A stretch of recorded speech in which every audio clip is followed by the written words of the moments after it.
wọ́n tún dé o. Àwọn agbébọn pa ẹnìkan, wọ́n jí obìnrin méjì gbé lọ ní Kwara.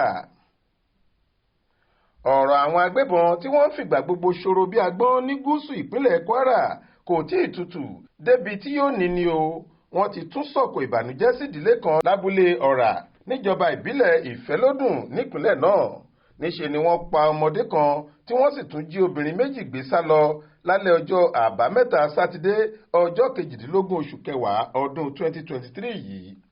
Aláròyé gbọ́ pé ní nǹkan bíi aago 9 alẹ́ kù ìṣẹ́jú 15 lọ́jọ́ àbámẹ́ta òpin ọ̀sẹ̀ yìí làwọn agbébọn ọ̀hún ya wọ ìlú ọ̀rà pẹ̀lú ìbọn ajísunkúnná AK-47 tí wọ́n bẹ̀rẹ̀ sí yìnbọn ọ̀hún léraléra, èyí tó da ìbẹ̀rùbojo sábúlé náà tí oníkálùkù sì ń sá àsálà fẹ́mi rẹ̀. Nínú làásìgbò ọ̀hún sì ni ìbọn ti bá ọmọ kékeré kan tó kú lójú ẹsẹ̀ nígbà tí wọ́n jí obìnrin méjì míì gbé lọ.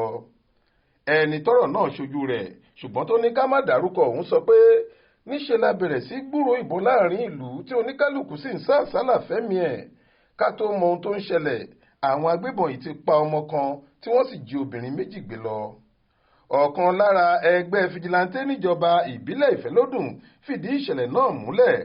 Ó ní lóòótọ́ níṣẹ̀lẹ̀ náà wáyé àti pé láàárọ̀ ọjọ́ àìkú Sunday ọ̀sẹ̀ yìí ni àwọn ṣẹ̀ṣẹ̀ gbọ́ tí gbogbo àwọn fìjìláńtẹ́ sì ti wọgbó lọ báyìí láti dóòlà àwọn obìnrin méjì tí wọ́n jí gbé ọ̀hún.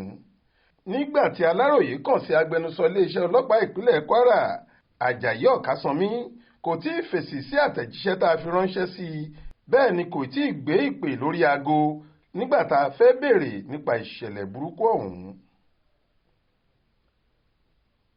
Ibrahim Alágúnmu ló ṣàkójọ ìròyìn yìí fún iléeṣẹ́ tẹlifíṣàn Aláròyé online. Faith Adébọ́lá ló kà á sétí ìgbọ́ yín.